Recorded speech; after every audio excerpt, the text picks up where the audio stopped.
start recording that now. What that session about is really that you as an individual graduate, you know, you have got rights as well in terms of what it is you want out of the world of work. You know, is it lifestyle balance type of a role you're looking for? Is it an international, you want to travel, for example? So come along to the likes of that session. That's another option. And indeed, if you can't make a session, don't be worrying.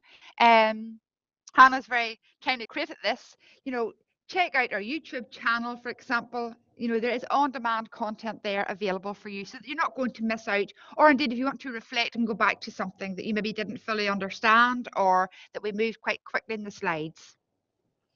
Now, if you are a final year student graduating this July, please take 5 minutes to complete the graduate exit survey. You know, this is to help us understand the experience you had at university, is to help us, to help you really in terms of, you know, what your employment status is looking like and into the future as well. So it's only a 5-minute short interview and there's prizes up for grabs there as well. Okay. And don't worry, we will share these slides with all of you afterwards. So this brings me into a case study in terms of enhancing communication, a case study approach. And really and truly, it was from a student that presented quite recently, a nursing student. Her name is Megan Gribben. Now, unfortunately, Megan had something else on last minute and couldn't make it today, but she has very kindly given me permission to present. So I'm Megan for the next 10 minutes, if you can imagine. So Megan completed this short presentation all around the art of communication and enhancing communication and being effective communicators as a short case study as an age activity very, very recently. Okay.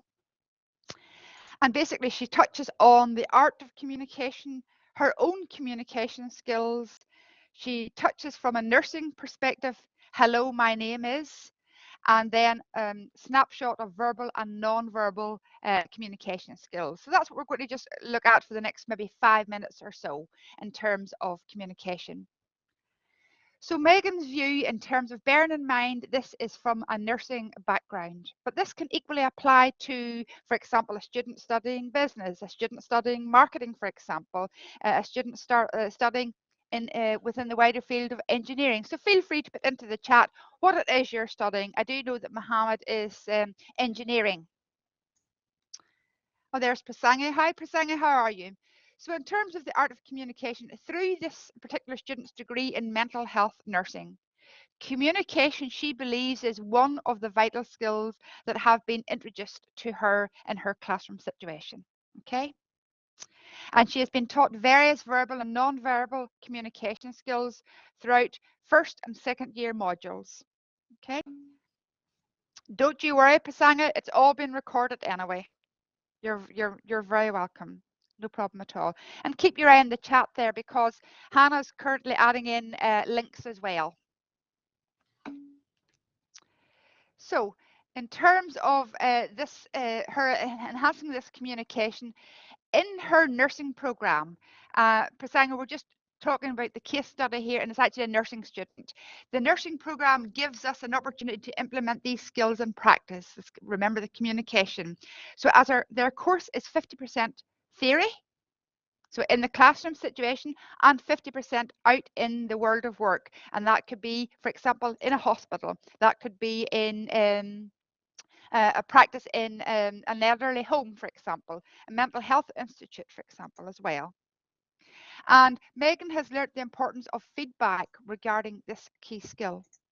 And what she mentioned about feedback is the tutors in the hospital, you know, commenting on how she is progressing and so on. So she has found that feedback is very, very important as well, and communicating effectively. So for all of you here today studying, so type into the chat your discipline for us, please, so that me and Hannah can have a little look to see what it is that you're studying. And I want you to think about this. Is communication a transferable skill that can be used in any career? Would you agree with this statement or not?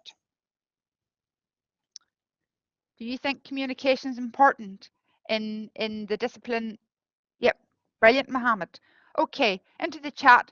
Brilliant. Yes, there's law, Prasang. Great. Lovely. So, well, do you think communication then is important in biology? So, within a degree in the areas of biology, say for example, you're going down the route as a biology teacher, for example, Beatrice. Do you think communication is key within that role? Or if you even just think of, yeah, totally, absolutely, Beatrice, very, very important. So if you can even think of your time at university, for example, even working in groups and teams and having to communicate effectively. Okay, I'm trying to get into science journalism. Brilliant. Okay, so your skills, your communication skills, your written communication skills will be vital. Brilliant. So regardless of your discipline, communication is imperative. Okay.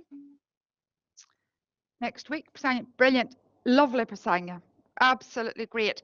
And in terms of, again, this short case study, from Megan's perspective, I am a person who is challenged with a stammer. Okay.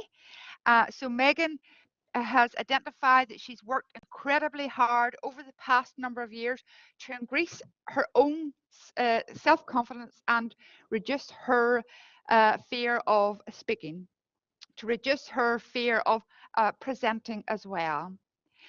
So the fact that she has identified this challenge of having a stammer and that she has found this a problem as such in the world of work, but she has taken this into control and is doing something about her situation and her in terms of enhancing her own communication skills in the field of nursing. So that is quite marvelous, to be perfectly honest with you. To excel in my career as a nurse, I have to work hard at my degree and also on my own speech to become a competent practitioner. This gives me a unique insight into other individuals that I care for and the personal struggles that they face. It helps my empathy, understanding, and also listening skills. So you can see the connection there. So if you can imagine her role as a trainee nurse and having to be able to communicate. So I think that's actually quite powerful there in terms of how she is enhancing her own communication skills. And it hasn't always been easy. And that's absolutely okay because all of us are not perfect at everything. And sometimes we have to practice challenges or weaknesses that we may so have in order to succeed in the workplace. This brings me on to the name badge. Hello, my name is in a hospital setting in the NHS. I don't know if any of you have noticed it recently, if you've been in maybe in the hospital visiting someone or you've spoke to family and friends. But the name badge initiative is Hello, my name is, a recent movement within nursing practice. This ensures every encounter with an individual in our care begins with an exchange of names. So how powerful is that? The use of names is the basis of human interaction. You've heard me there today saying, hello, Hannah, hello, Beatrice, hello, Mohammed. So that is a basic communication interaction, but equally a very, very powerful point in terms of communication. It is another reminder, especially within mental health nursing, that we have no idea what the other person is going through. So to be able to have that simple human connection of knowing each other's names is the basis of all subsequent interactions. So isn't that pretty powerful? The next time you are in the supermarket, for example, Tesco's also has a name badge initiative. Okay. Have a little look at the checkout staff, for example, and it may be Hannah. And under Hannah's name, you'll see a little image. It could be an image of a horse, it could be an image of jelly beans, etc. And each member of staff, for example, in Tesco's, got to select a little image that reflected them or that they were interested in. So again, it's a topic of conversation in terms of being able to communicate. So enhancing your communication skills then, and this is the final slide from the short case study that Megan had created. You can see there in the image verbal communication represents 35% of our overall communication, or indeed non-verbal communication, 65%.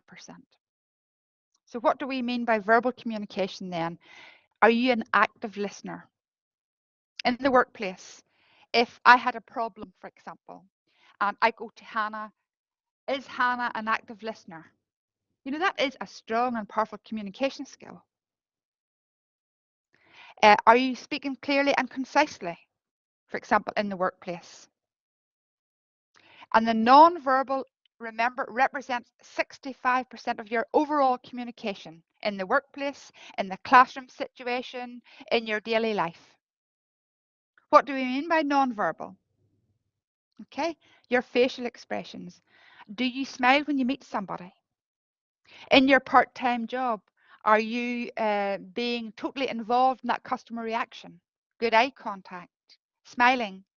You're genuinely interested in the customer in front of you, for example. Your body language, etc. So that brings me on to then, effective communication tips for the workplace. So all of you will be either going into further study, or indeed some of you are going into graduate positions. So you really need to be mindful of this effective communication for the workplace. Now, we spoke about the vocal there, or the verbal. It is not what you say, but it's how you say it. This is a key tip to take away today. It's not the information I'm giving you here today, but it's how I am presenting it to you is going to be more memorable for you. It needs to be clear, and say, for example, if you're presenting to a large audience in a room, your voice needs to be audible at the back of the room. Be expressive, and you need to be enthusiastic about your subject area. Vary the volume, the pace, and the pitch of your voice.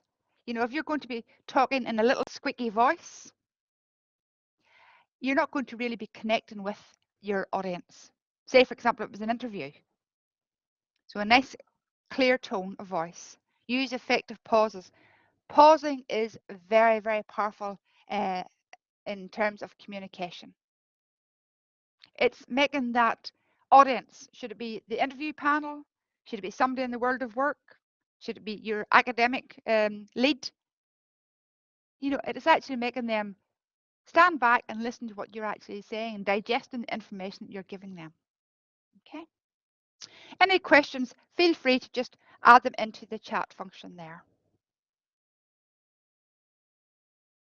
Next week, community is okay, lovely. May I know what are the key tips for telephone interview? Certainly, no problem. Very, very good question there. Prasanga, do you have a telephone interview coming up?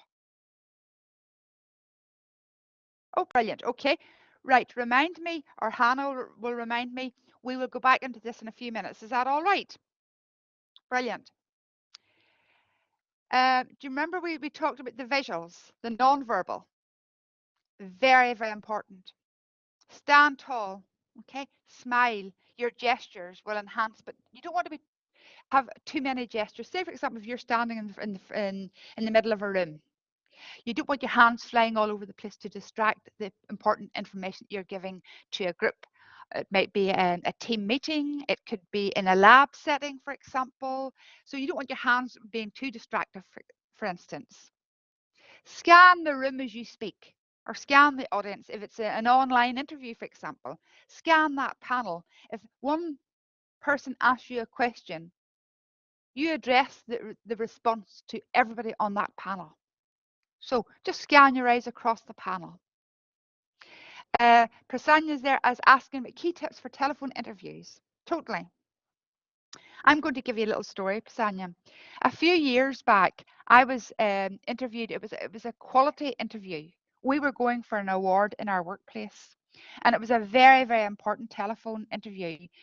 Myself and a few other members of staff were being interviewed by it was one of our awarding bodies at the time. And we didn't know what questions that this gentleman was going to be asking us, for example. Okay. So it was a telephone interview. A key tip for your telephone interview is Just visualize yourself that person is sitting in front of you, and smile as well, even though you're on the telephone, because if you smile, that will help you to not speed up your speech. Okay. And remember to pause. And also, if there is a question, the same as it would be face-to-face interview, if there's something that you're not too sure about, do not be afraid to ask whoever's on the other end of the phone. Please, would you mind repeating that? Okay. I wonder, are they going to be recording this interview? Do you know, Prasanna? Maybe you're not too sure at this stage.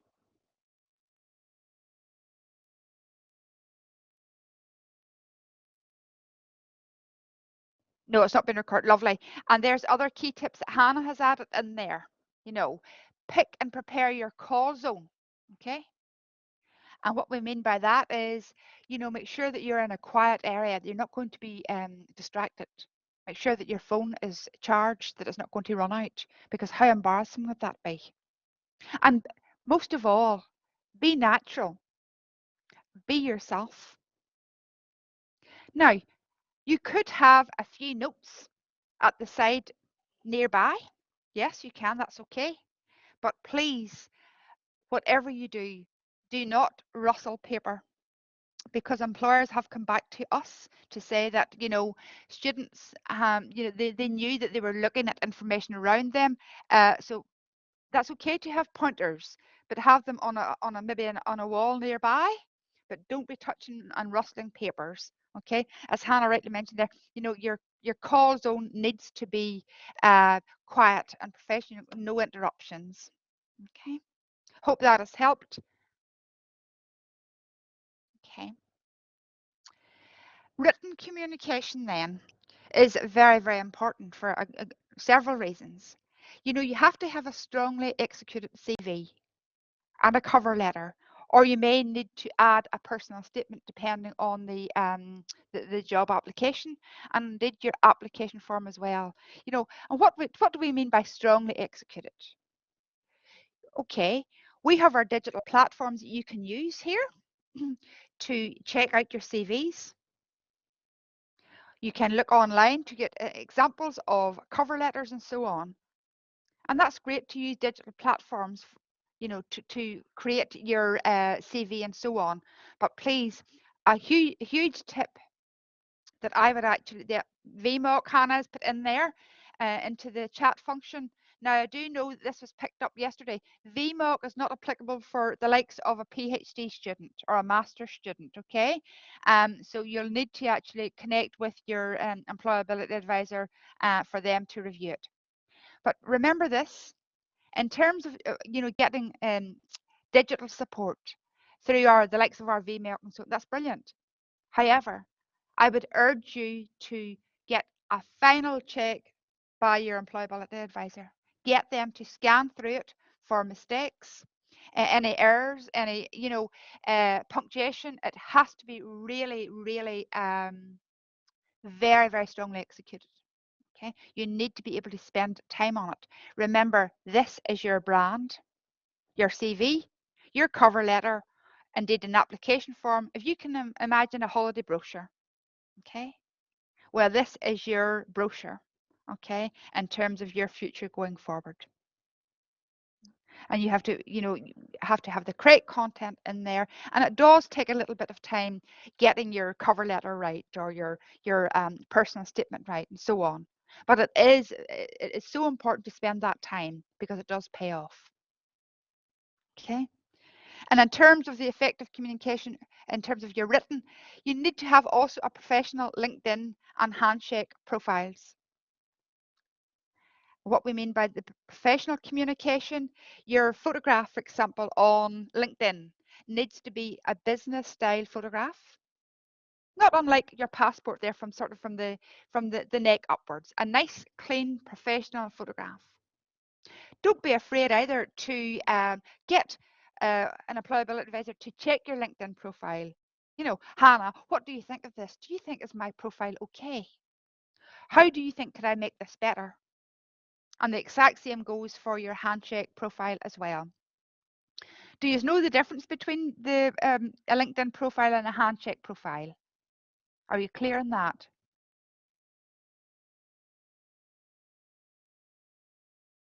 Okay, your Handshake profile, if you can imagine Handshake as a career platform that we use here at Ulster, it is in many ways it's a mini version of it's a university version basically of LinkedIn.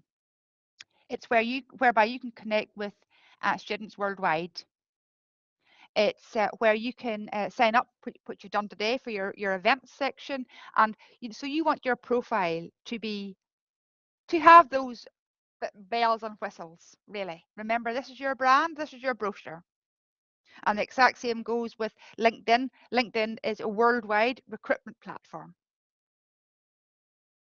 And just be very mindful as well in terms of your email etiquette, in terms of that effective communication in a written format.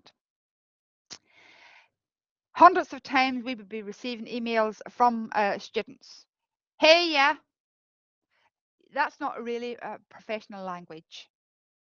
Okay, so in the workplace going forward, you really need to be mindful of professional email etiquette. Okay, I know it sounds quite simple and straightforward, but just get into that good habit of having that professional etiquette in terms of written communication, because it really does pay off. And it tells me something about the individual if I was recruiting for a particular opportunity. And on that note, we had a couple of employers on Tuesday in one of the Careers Cafe sessions, and you probably maybe, because I do know there's a few familiar names here, and the employers, one of them in particular mentioned that they spend about 7-second rule on a CV, and they are looking for really cream of the crop written communication via the CV. Okay, so it is imperative. There's no escape for a poor CV, honestly. There's just a couple of couple of resources I would like you to hone into in your own time in terms of the key to good communication. Alan Alda, 3 top tips that he highlights in terms of verbal presentations. And then if any of you are interested in enhancing your skill set, please feel free to check into Future Learn and look at the likes of, how can I improve my communication skills? Say, for example, we'll take a subject area that may not lend itself to a huge range of communication skills. Well, then I would be jumping myself if I was a student. I would be going into the likes of Future Learn to see, right, okay, how can I enhance my communication skills? What short training courses can I do? Because it is a competitive world of work out there in terms of going for these jobs. So, any questions Mohammed has here per PhD? You want VMOC? Okay, Mohammed, very good. Mohammed, we have, with the company that we work with, VMOC, we have spoke to them, for a couple of years in relation to the system not being available for the likes of a postgrad or a PhD student. So I suppose that's something that they maybe will develop in the future, But Mohammed, you are in the line of computing, isn't that right? There's a little gap in the market for you. And who knows, we could be using your system in 5 years' time, Mohammed. But yes, it's a digital platform, great. And it's like any of the digital platforms, they are really, really useful. However, as I mentioned earlier, please, you need to get a human being to finally check your work as well, 110%. And I'm sure Hannah would agree with that. It really is so, so important. So just to end up, because I know we're nearing time at the end of our session here, just as a little bit of a game here, you'll see on your screen there's a few images there of a lady. We've got a guy with headphones there, and sunglasses, and the gentleman, a very well dressed gentleman. folding his arms, and a girl standing there with her hands on her hips, and a young gentleman there wearing jeans.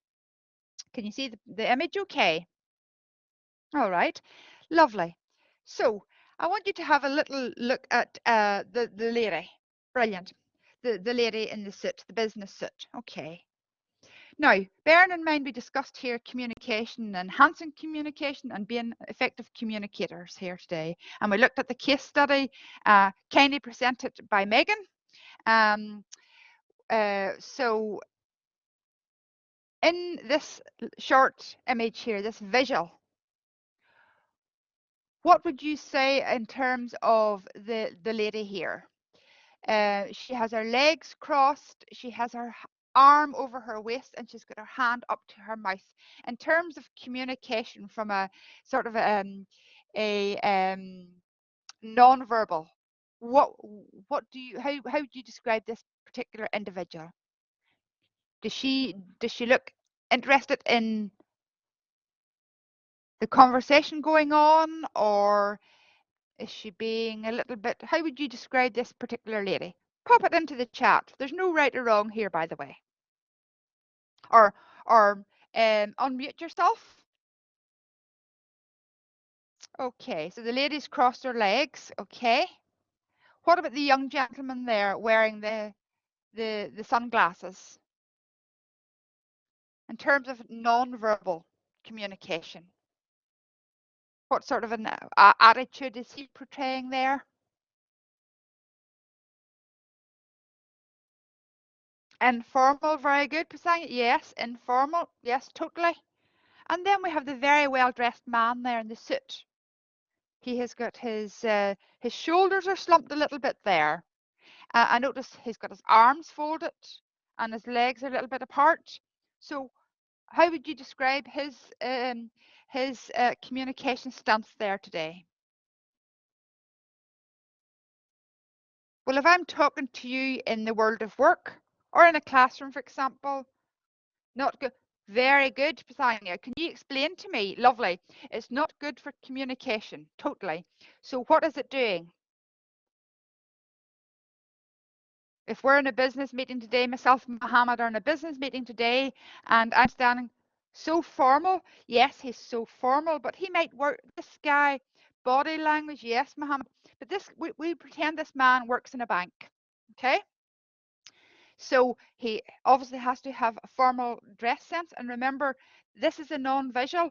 A formal dress sense in the work, or a professionally presented person in the workplace is very important, because that's part of your image. That's part of who you are. That's what you're portraying in terms of your whole communication stance. Okay.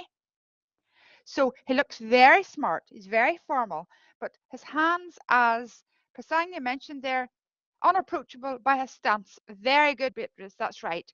He has put a barrier up between yourself and him.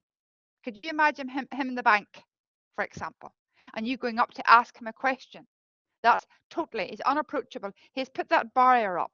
Excellent. Well done. What about the young lady there then in the jeans with her hands on her hip and she's smiling? What type of a communication stance is she portraying there?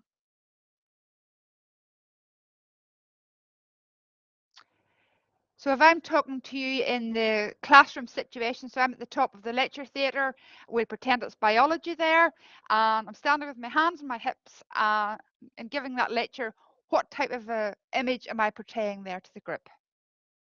Would it be maybe something along the, couldn't care less attitude, or very casual stance? Would you agree with that? And then finally, we've got the young gentleman here in the jeans. Casual, yes, Prasanna, absolutely, totally. Then we've got the young gentleman there. He has got a smirk on his face there. He's got his hands in his pockets.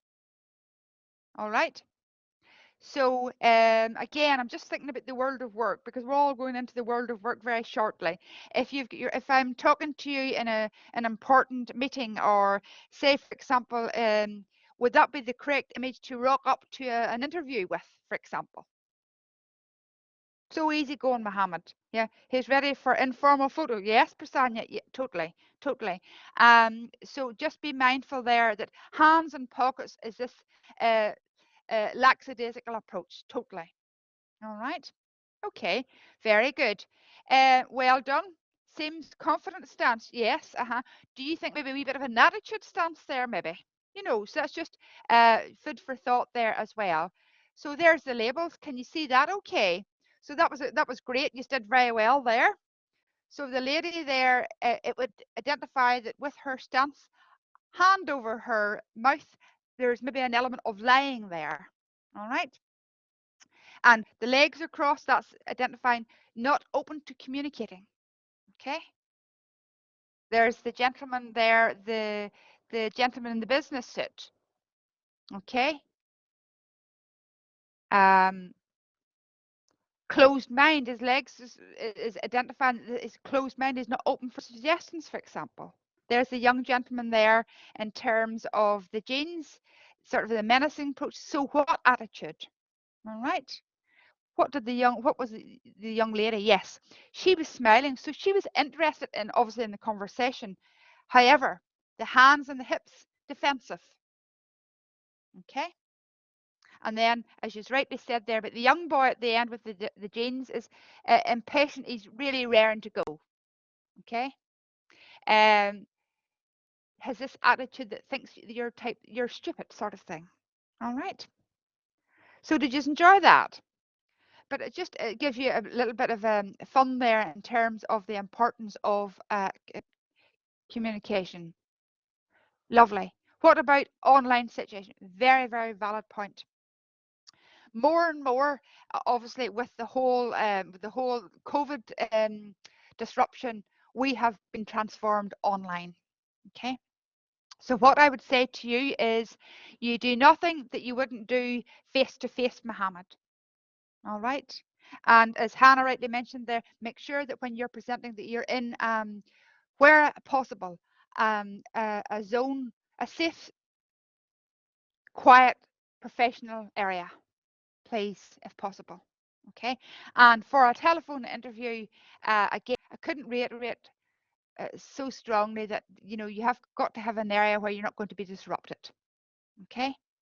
In terms of your online communicating, make sure that say, for example, it's an interview. And a lot of people have had online interviews. Make sure that your backdrop is not your bedroom with an unmade bed, for example. Okay. A nice clear back wall if possible. No clutter lying around. Just make sure that your IT equipment has been checked and that everything is working. All right. And again, you can use your hands while you're presenting online. Okay, we're not going to see them, but it helps you as well. Remember, we talked about tone of voice, expression. That all helps to encourage your expression. All right. That's good. Hope that has helped, Mohammed, in terms of your online. Has anybody had an online interview, for example? Just out of curiosity. That's good. That's good. Brilliant. Okay, Beatrice, you have online for university. Okay. Was that to get onto the particular course, Beatrice?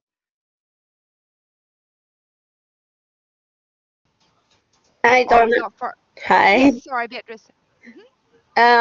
I applied to a bachelor's in Manchester as well before I came to Ulster. So I had to do an online interview for them. Okay, very good, very good. And how did you find the online interview? It was a lot more relaxed than I thought it would be, actually. Mhm, mhm, It, mhm. it seemed very daunting, but they were quite nice and they let me answer my questions slowly without pressuring me a lot. So Yes, it was that's good. actually That's quite a good good. interview. Brilliant, brilliant. Well, I would say really and truly going forward, in terms of enhancing communication and effective communication, I would highly recommend to all of you here today is that any opportunity that you get to present, should it be in the course that you're completing, should it be in your future job that you're doing, a presentation your manager might ask you to complete, I would certainly recommend you to say yes, because if the more you do this type of communicating, the easier you will find it. Okay, and I know that public speaking can be very daunting, or indeed it will help with interviews going forward as well. You know, it just will enhance your confidence. Okay. Well, listen, thank you very much. I had one last month, starting with some technically makes me stress as join with delay. Oh, Mohammed, I can honestly sympathize with you. For me, when Beatrice mentioned there, it wasn't that stressful. She found it quite relaxing. For me, I would be like Mohammed. If something goes wrong from a technical end, I just feel that, you know, it is very, very stressful. So that's why we would really recommend, particularly for online or even for your phone, just make sure that your technical equipment is working well in advance, you know, or if you've got a poor internet connection, go to an area, even if you have to use your local library or a university space, to make sure that you've got a good connection, because some people living out in countries, out in the country, rural areas, they have difficulties with connections, and it can be very stressful. I couldn't agree with you more, Mohammed. I do understand that totally. But you know something? To counteract that, Mohammed, we have no control over technology, and that is the truth. You know, I was in our presentation here the other day, and all of a sudden, Blackboard Collab, which we're using here today, it just froze on my screen. But we have no, you know, we have no control over that. And you see, if that does happen in an interview situation, that whereby you get cut off or you can't get connected, a wee tip for you all: log out of the system and log back in. All right, and 9 times out of 10 it will work for you. Okay, and just try not to panic. Okay, well, listen, thank you very, very much indeed. I'm going to stop recording that now, and if anybody has any final questions,